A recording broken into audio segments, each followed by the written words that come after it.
account of the Buddha's first teaching after his enlightenment.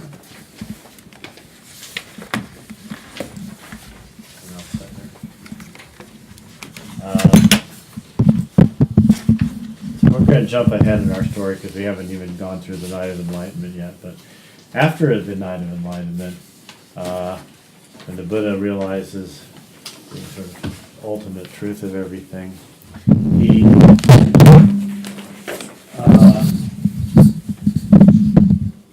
he spends 6 weeks in samadhi, that is, in sort of meditative absorption. And he comes out of his meditative absorption and he thinks, I'm going to have to put this in. This is really profound stuff, but nobody's going to understand this. And then the gods, who of course been helping him all along the way and have an interest in this whole event, they come to him and they say, I know it's very profound, but there are a few people out there with just a little bit of dust in their eyes, and if they could hear a few words, this would really help them a whole lot. So they make this, basically the gods ask the Buddha to teach. And so he thinks about it, and he said, all right, I'll go out and I'll teach, that's fine. And he goes to the nearest town, and there are the 5 ascetics who had been his students before, when he was the king of the yogis and the master ascetic. And of course they don't even want to see him because he's eating milk rice. I mean, he's a total slacker. And but something about him, this sort of glow. You have to imagine these legendary cosmic saviors have a pretty good glow about them. And as he's walking up to them, they see this guy's really glowing and radiant. Maybe we should listen to what he has to say. And this is what he has to say. So that's this particular sutra. So it's a pretty important one. And it makes for a good kind of meditation for this material. So this is called the first turning because the Buddha is going to turn the wheel of truth in this particular sutra here. And later on there's a second turning and a third turning, but this one is like the truth is entering the world in this age. Thus have I heard, the Blessed One was once living in Deer Park at Ishupantana near Benares. There he addressed the group of the 5 bhikshus. Bhikshus, these 2 extremes ought not to be practiced by one who has gone forth. What are these 2? There is devotion to the indulgence of sense pleasures, which is low, common, the way of ordinary people, unworthy, and unprofitable. And there is devotion to self-mortification, which is painful, unworthy, and unprofitable. Avoiding both these extremes, the Tathagata has realized the middle path. It gives vision, it gives knowledge, it teaches, and it leads to calm, to insight, to enlightenment, and to nirvana.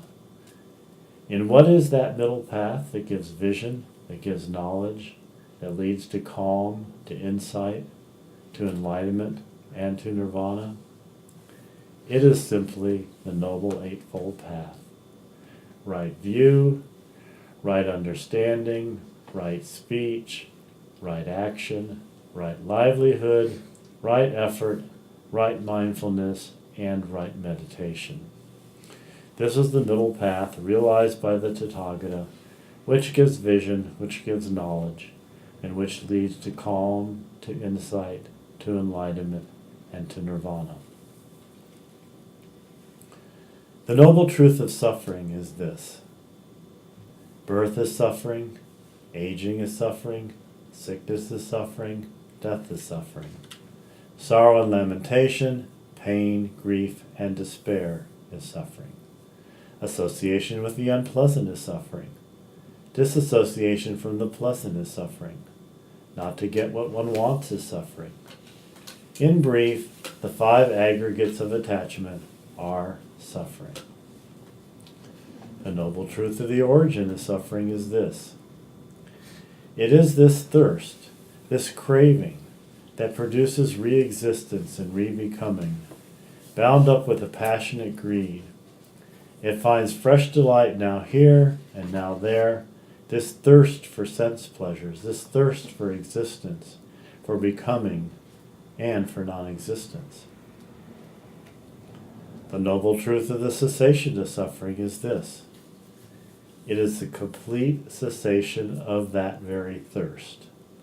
Giving it up, renouncing it, emancipating oneself from it, detaching oneself from it. The noble truth of the path, leading to the cessation of suffering is this. It is simply the Noble Eightfold Path. Namely, right view, right understanding, right speech, right action, right livelihood, right effort, right mindfulness, and right meditation. This is the noble truth of suffering. This suffering as a noble truth should be fully understood. This is the noble truth of the origin of suffering. The origin of suffering as a noble truth should be abandoned. This is a noble truth of the cessation of suffering. The cessation of suffering as a noble truth should be realized. This is the noble truth of the path leading to the cessation of suffering. This path leading to the cessation of suffering as a noble truth should be followed.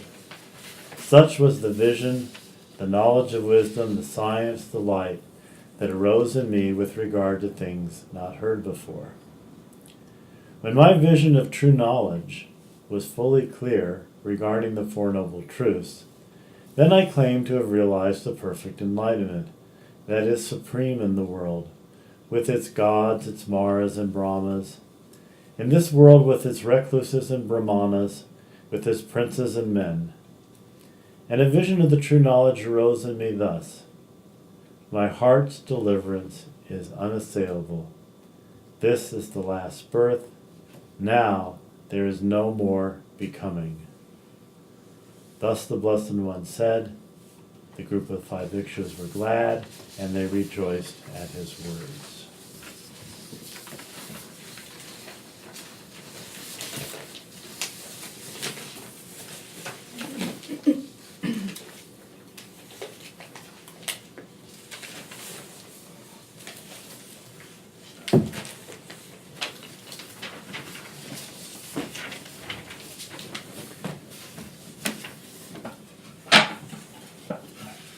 Oh, that's okay. I was just looking for a book and I left it. Upstairs? Yeah, I'll get it and use it later.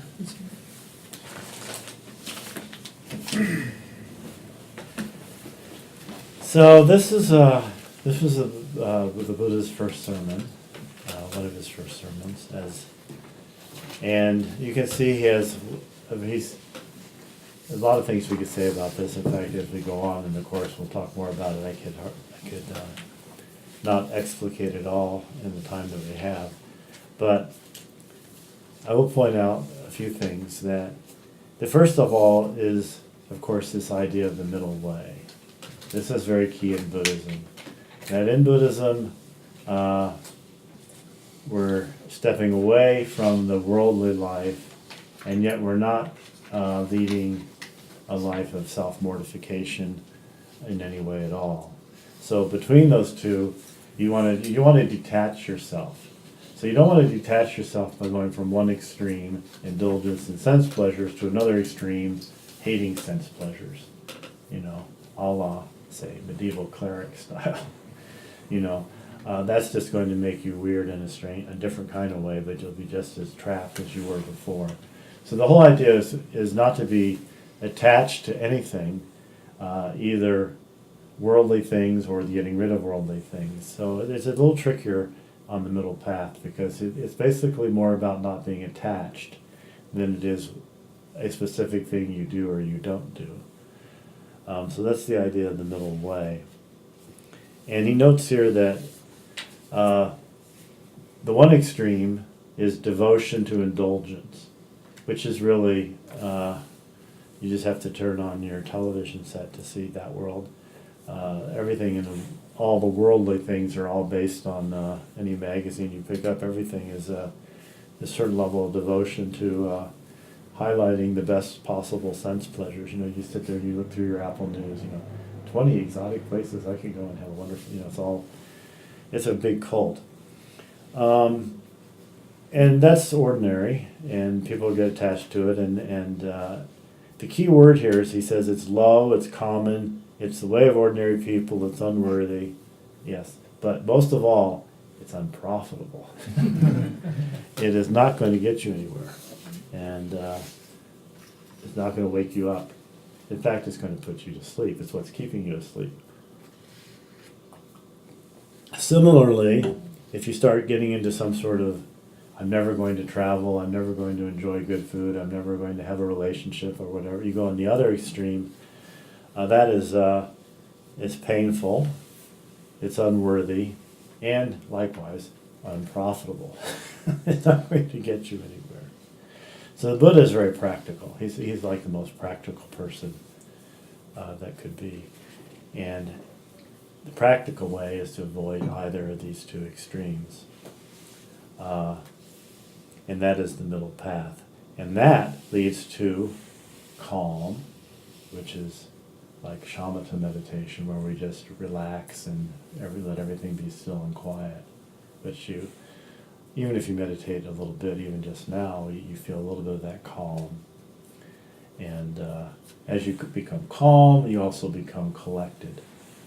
And then and it says it also leads to insight. So insight is you become calm, you're peaceful, you're focused, you're present, and then you start to become aware of everything around you, like all as far out as you want to go.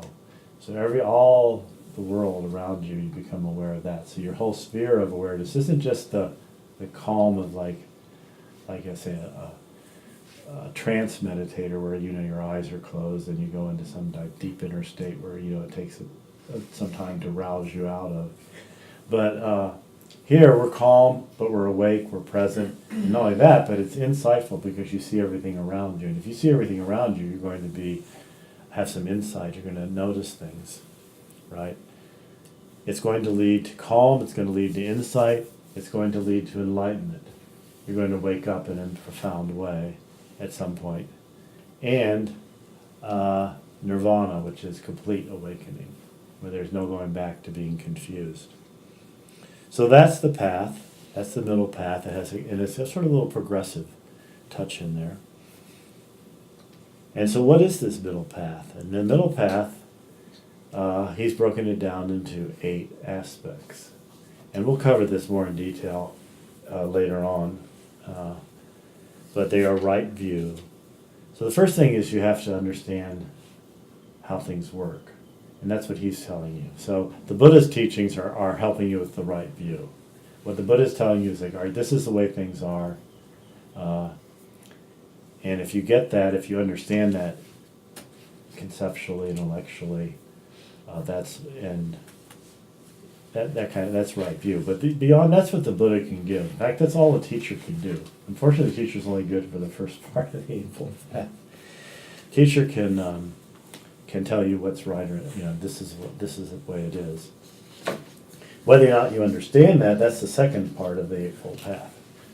I mean, like somebody, a great teacher could talk at great length, but if you don't understand it, if it just goes over your head, then that's not too helpful. So understanding what you're being taught is the second part of being able to do the path. Right speech, right action, right livelihood, right effort. These all relate to virtuous living in the world, and we'll cover that in much greater detail because the Buddha mainly, as he's going around the next 45 years, he's talking about how to live in the world in a virtuous way, because that's something that everybody can benefit from and relate to. So things like right speech becomes not speaking harshly, not lying, the main one nowadays. You don't lie, you don't deceive people, you don't abuse people, you don't speak harshly, you speak in a helpful way, honestly, and so forth. Right action is that you act in a kind of selfless way. Right livelihood is that you engage your life in pursuits that are helpful to other people or to yourself, and you don't do anything that causes harm to others, like starting wars in foreign countries or something like that sort. Right effort is you need to make some effort, but you don't want to make too much effort. Again, it has to do with the middle path. So those are kind of ways of living in the world, and again, he has quite a bit to say about each of these, so we'll talk more about that later. And then the last two parts of the Eightfold Path are right mindfulness and right meditation. And mindfulness is this quality of just observing and being aware of what's around you, even what's in your mind, what's happening around you, what other people are doing. So you're not living unconsciously, you're not living like you're asleep or dreaming. I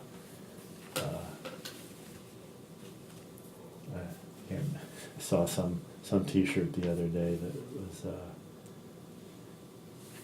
I've forgotten all the things that I did the last time I was drinking or something like that.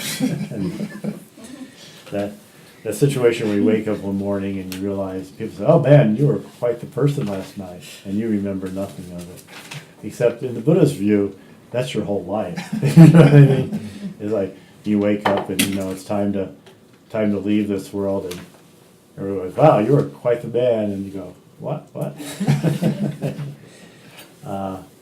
Mindful is to be really aware of all the little details, to be sensitive. That's the kind of current word we use for that in a way. And then meditation is, of course, what we're doing is just this idea of relaxing into the present moment and kind of emptying your mind of worries, concerns, cares, thoughts. And that's the idea of meditation, is just to empty your mind. Of course, your mind doesn't empty just because you sit for quietly and still. In fact, sometimes if you sit quietly and still, your mind takes it up a notch or two because you haven't talked to it in a while. And, you know, just like if you haven't seen your child in a week, it's going to want some of your time. But eventually, if you spend time with yourself alone, meditating, then the child will be happy and secure, and it won't have to be all over you. And so that's meditation. It takes a little bit of training because if you haven't been paying attention to your mind, it's got a lot of stored up issues to talk about, to put it mildly.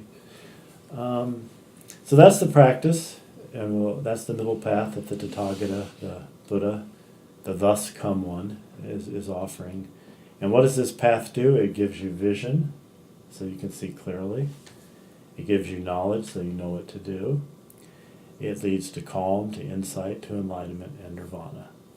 So, very simply stated. And this is all premised, the Eightfold Path, now he jumps here, is all premised on you have to understand the Noble Truths. And the Noble Truth, the first Noble Truth is there's suffering in the world.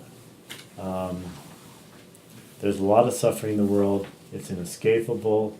It permeates everything. Nobody can avoid it. There's less suffering and more suffering, but there's just endless causes of suffering. To be a human in this world is to experience some degree of suffering. And the reading which I was going to give here, but I'll save for later, is very pointed in that direction.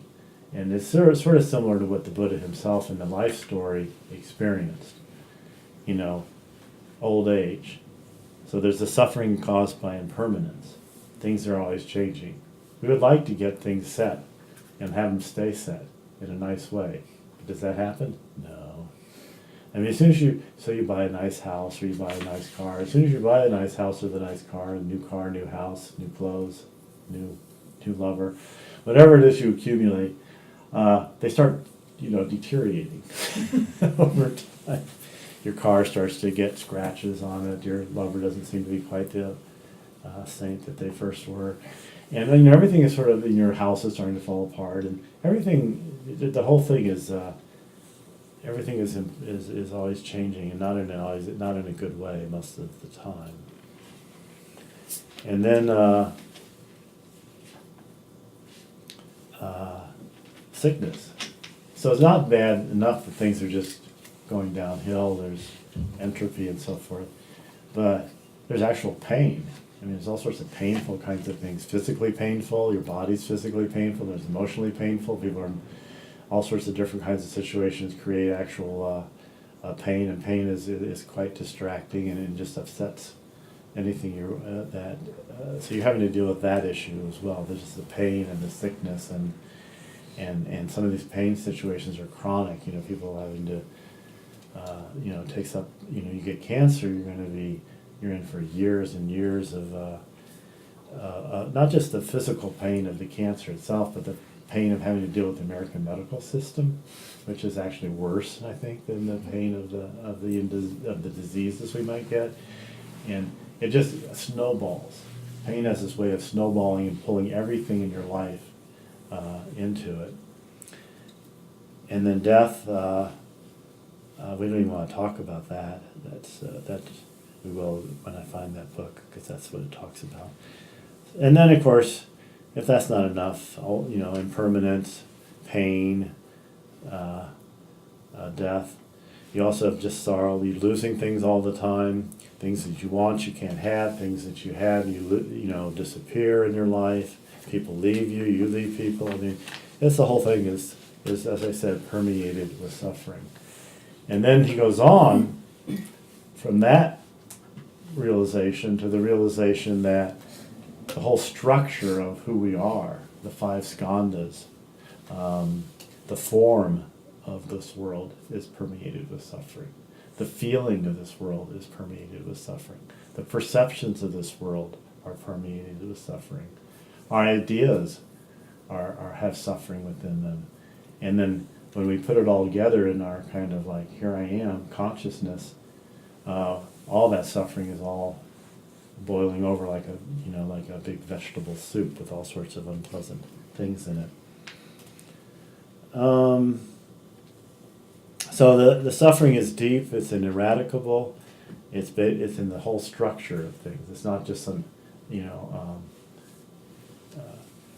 adventitious thing that you can somehow get rid of. You can't get rid of it. It doesn't, that's impossible. Almost impossible. Because the next truth is, first of all, he says, all right, so suffering is there, we all experience it, it's pervasive, and so forth. So the second noble truth is going to be the truth of the origin of suffering. And he has a simple point here, and we'll talk about this a little bit, because that's his enlightenment experience. He goes, just to say that the world is suffering, I mean, everybody knows that in a way. I mean, that's not a particularly, new idea. But how is it caused? Well, we all have lots of ideas why it's caused. It's caused because idiots elected a stupid president. That's why we're all suffering right now. Or my spouse did this, or something like that. Or my children are like this, or my boss is like this. Or we all have lots of good reasons why we're particularly personally suffering, and they all have to do with something outside of ourselves that isn't working quite right. But the Buddha's looking at it a little deeper. He's saying, well, you're suffering because you want things to be different than they are. That you have this thirst or this craving. You're attached to things being a certain way. And that attachment is causing your suffering and your pain. And you've got a very, really deep thirst. And it's a thirst for, he calls it a thirst for existence. Now, we might call that nowadays a thirst for attention, which and you can see that quite a bit. Again, the whole social media world is this thirst for attention, magnified. And you realize, now that there just didn't be that, but it's not that we didn't have needs for attention, it's just now that everybody's out there self-promoting, you can just see like how, this thirst, and what is it, a thirst for attention? You want to be something, you want to be someone, it's a search for personal solidity, some sort of self-validation. And the Buddha's, again, ruthlessly clear and practical. No, you're not going to get it because you can't. The self is not a solid thing. And no amount of attention is going to make it permanent. There's no permanence. There's no permanent self. Self is just an idea. It's a series of ideas and feelings and all sorts of things. But so no matter how much attention you get, it's not going to create something that's not there. And what's not there is a solid self. So that thirst for existence, for becoming, that's why there's that's the root cause of suffering. And if you say, well, all right, I'm just going to kill myself then, what are you killing? The self. So you haven't got away from it. You think there's a self, and now you have to get rid of it in some extreme way. And so that's not the thirst for non-existence is really just the flip side of the thirst for attention. In fact, most attempts at suicide are cries for attention. So that's a little more new than the idea that there's suffering. So we have suffering, we have the origin of suffering, we have the cessation of suffering. Well, that's relatively logical given what we've talked about. Give it up. Let it go. Don't be attached. Don't try and hold on to anything. Don't try to be someone. Learn how to be nothing, to be a person that's no thing. That's the truth of the cessation of detaching oneself, emancipating, renouncing, giving it up. Different ways we could say this. Same thing. Letting it go. This thirst. And then, to help us, truth of the path is how do we train to have that kind of being able to let go in that kind of profound way. And that is the Eightfold Path, which we just talked about. So, and then he summarizes it by saying, suffering, what do you do with this first noble truth? Well, the point here is that you should fully understand it, so that you have no illusions about the pervasiveness of suffering. What should you do with the truth of the origin of suffering? Well, you should abandon the origin of suffering, that is, craving or grasping or attachment. What is the truth of the cessation? You should realize that. You should realize the non-attachment. And what is the truth of the path? You should follow the path that leads to such letting go. And then you have the vision, the knowledge, the wisdom, the light, and that's what he's experienced, and that's what he's sharing here. And so that's a sort of a summary of his understanding. So before I go on to the next part, any questions at this point? And so the there's no more becoming, so his idea then is the only way to escape suffering is to not be reborn. Right. But the idea in India, you have to remember with this reborn, is that there's a solid self. And the self comes into this world, has a life, dies, goes into and comes back, has another life, and that the self is a solid thing that's like, it's like learning. Well, in the spiritualist way, it's a progressive learning one. Right. But that's American reincarnation, which is more positive. Indian reincarnation is worse. Oh. You just go, it's just, things go bad, and you're never sure where you're going to be reborn. So you don't have much in this life, but you could even, you look around, look around now. I mean, what are the, chances you're going to be reborn as a solvent, middle-class American?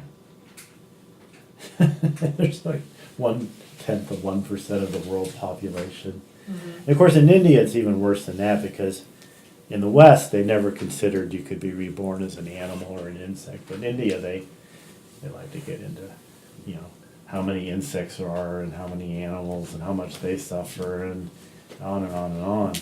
So the idea is you don't want to be reborn because you have no control over where you're going to end up.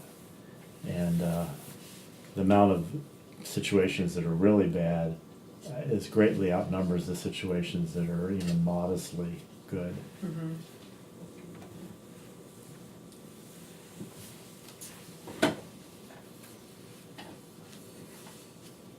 Well, we'll be talking about these points again and again, since they're kind of central to the Shakyamuni Buddha's teachings.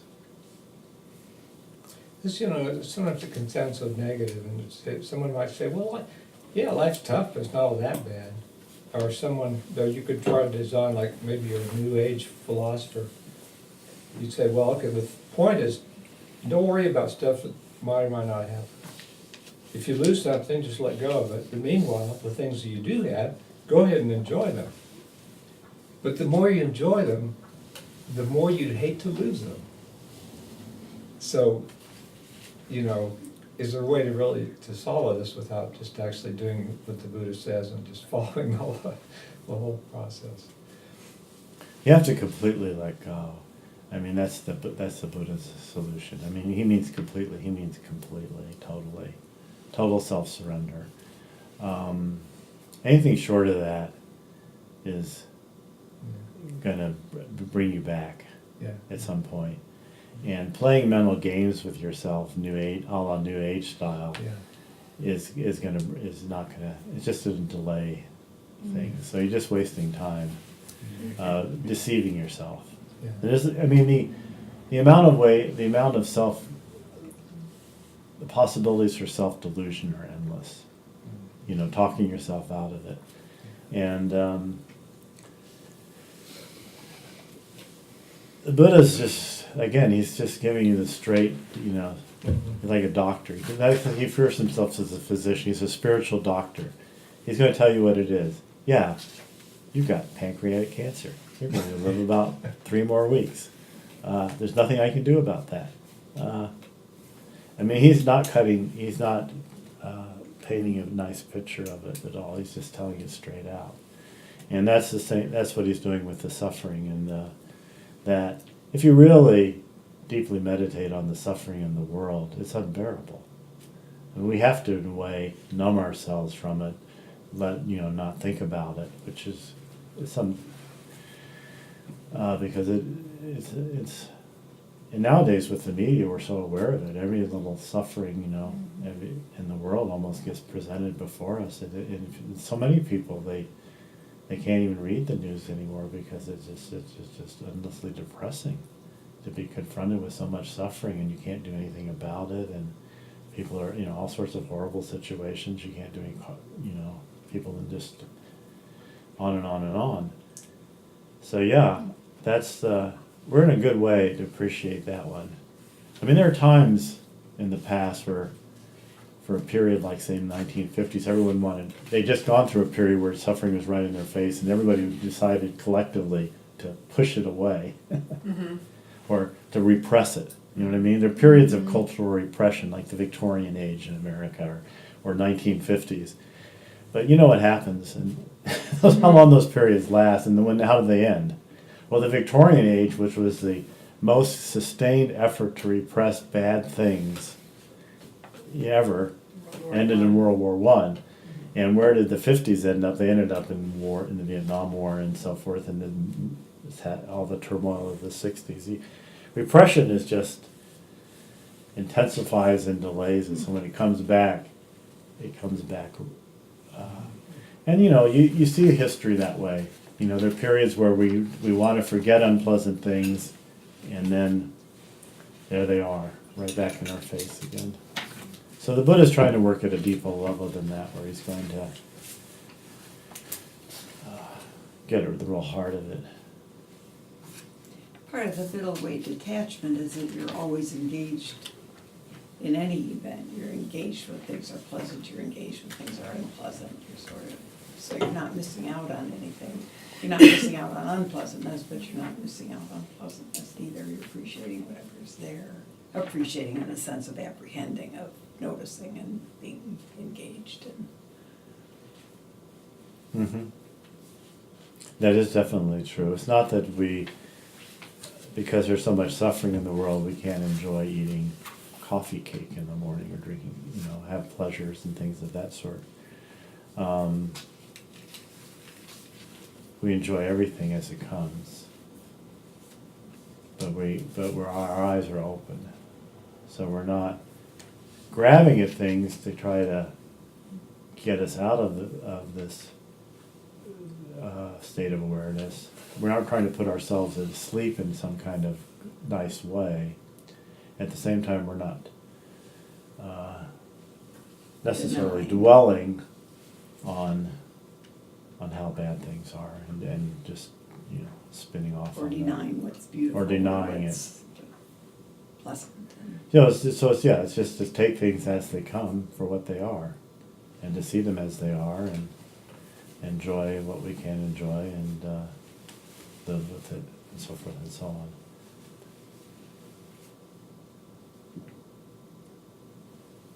So this particular meditation today is this is something that you can always meditate on. You can always meditate on the Noble Truths and the Eightfold Path.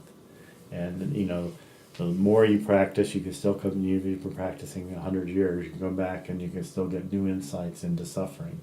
Every day I get new insights into suffering. We all get new insights into suffering.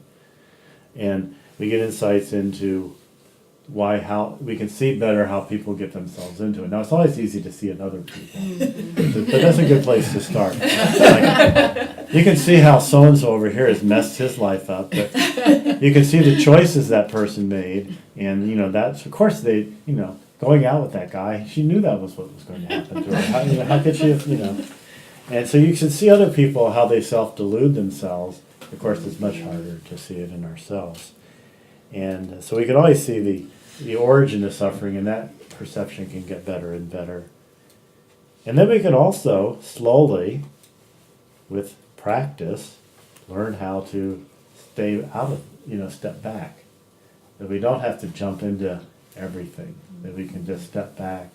We don't have to get caught up in everything. We don't have to become emotionally involved. So you can read. You can actually, it's not too difficult, but you can read the news of the day and not get into an hour funk about how psychopathic, how pathological our president is or something. And you can understand what's going on, you can see it quite clearly, and you can be emotionally detached. So this has to be some kind of emotional detachment that you learn is helpful. Now, of course, you don't want to be emotionally detached from everything, otherwise you wouldn't be human. But there's a lot of stuff. We could have a lot more emotional detachment than we have, and it would help us suffer less. We tend to oftentimes get more emotionally attached to things than we need to be. So each of these things can be meditated on, and new insights can come from that. So as part of that, and here's where we go into bring in our Tibetan side, we have a little meditation on Shakyamuni Buddha. And so we're going to invoke the spirit of Shakyamuni Buddha, the enlightened, all-awakened master. And then we're going to sort of just dwell in that space of being a Buddha. So we contemplate all this, hard truths of reality. And then we're going to kind of invoke the Buddha as a way of helping us with the cessation of suffering. So we have a homage to the Buddha, which reads, Bhagavan Tathagata Arhat, completely and perfectly enlightened one, glorious conqueror, sage of the Shakyas, to you I prostrate, make offerings, and go for refuge. I take refuge in the Buddha, I take refuge in the Dharma, I take refuge in the Sangha. Please grant your blessings. So that's as basic a Buddhist prayer as there is. When we say refuge in the Buddha, we mean refuge in a very general way. At this point, we're talking about awareness. We take refuge in awareness and awakened mind. when we say we're taking refuge in the Dharma, we're taking refuge in the truth, not a particular doctrine of a particular school. The Buddha is not a particular individual. It's the Buddha nature, truth, and the refuge in the Sangha, that our fellow human beings can be helpful to us and can support us and encourage us, and that we can work this together. What are Shakyas? It's a tribe. Huh, so Shakyamuni is, where does that He's a name- sage of the Sakyas. A and Muni is a sage, Okay. and the Shakya is a tribe, A Hindu tribe? ancient Hindu Ancient Hindu, tribe. and why did that name get attached to him? Because it's this, as part of the legend goes, he came from out of the Shakya tribe. Oh, okay, So he's sage of the Shakyas, okay, because he was born in that tribe. That was his kingdom, the Shakya kingdom. okay. That whether such a thing ever existed or not, who knows, Mhm. but that's Okay. that story is that way. Like Jesus of Nazareth. Or of David.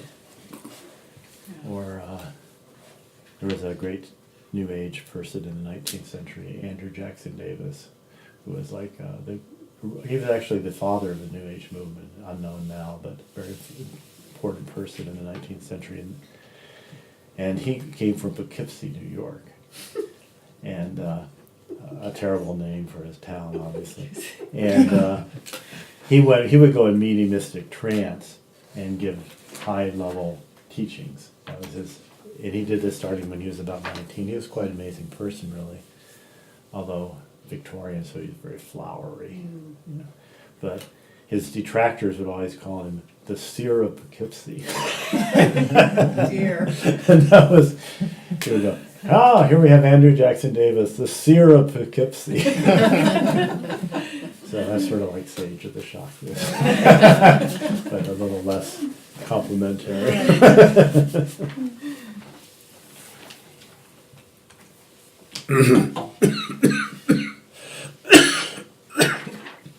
So, in this meditation, we read slowly, carefully, contemplatively the sutra. We then invoke the spirit of awakened mind in the form of Shakyamuni Buddha, and then we do a mantra recitation for Shakyamuni, which reads as follows. Instantly in front of me arises Buddha Shakyamuni, seated in Vajra position on a lotus sun and moon disk. From his heart the syllable ah radiates light in all directions. This light invites all the Buddhas and Bodhisattvas who take their places in a great halo around him. So we have this, after we've taken refuge, we've read it and we've taken refuge, then we envision the Buddha right before us. And we used to, one of the times I was doing a retreat in Colorado with one of my Tibetan teachers, they had they had this giant, like 10-foot tanka long of Shakyamuni Buddha in that shrine room. And so he would have us meditate on that, and we would imagine that there was an awe in the center of it. And that was our practice for that week. We would actually look at the Buddha, and after about a week of doing that, I can call him up any time. You know, I can see the Buddha in front of me. I can see the awe. You must have an awe syllable. There's an awe syllable. This is the ah syllable. So that's in the middle of the Buddha's heart. There's an ah syllable. So this is kind of a focused meditation. So you imagine there's this ah, and the ah syllable in Dzogchen is like the primal syllable, like a ah. You know, the primal sound is the beginning of everything, and it looks sort of like this. And so there's an ah in the heart of the Buddha, and it's radiating out light. So you've got this in front of you, the Buddha's in front of you, there's the awe, and the light is radiating out from the awe in all directions. And as the light radiates out, all around the Buddha, you have all the enlightened beings, Buddhas and Bodhisattvas, and all enlightened being, all awakened minds. This is a great kind of image of awakened mind. You Shakyamuni Buddha in the middle, and all awakened beings are all around him with this ah syllable. And then, with that ah syllable as your focus, you recite there's a mantra for Shakyamuni Buddha, which is Om Muni Muni Maha Muni Ye Svaha. It's very simple. Muni, remember, is wise person or sage. So, oh sage, sage, great sage. Ye Svaha is like bless me, or more or less. And that's the mantra. So you can do that as long as you want. Oh, there's a mala right here. How about that? So convenient. So we'll do this practice. We will not read this again because we just already meditated on that. So we'll just do the second part here together. Would you usually, Bruce, would you read this whole thing first? You would. You're That's talking- the- That's the you part read of the this sutra? particular practice is that before you do this practice, which is in a very, you put this right there. There you go. Yeah, this particular practice is that you read the sutra and then you do the meditation. So it's a little more, different than.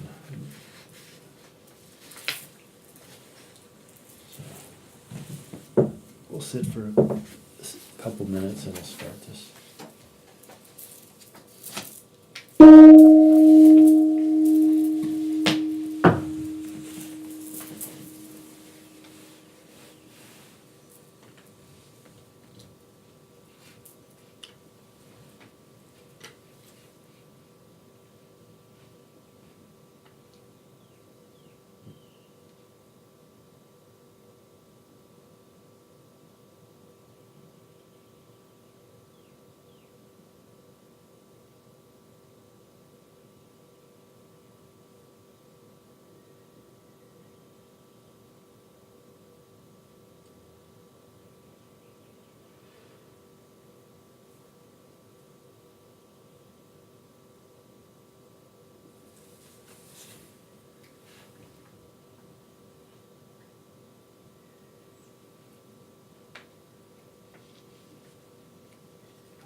Bhagavan Tathagata Arhat, completely and perfectly enlightened one, glorious conqueror, sage of the Shakyas, to you I prostrate, make offerings, and go for refuge. I take refuge in the Buddha, I take refuge in the Dharma, I take refuge in the Sangha. Please grant your blessings. Instantly in front of me arises Buddha Shakyamuni, seated in Vajra position on the lotus sun and moon disk. From his heart the syllable Ah radiates light in all directions. This light invites all the Buddhas and Bodhisattvas who take their places in the great halo around him.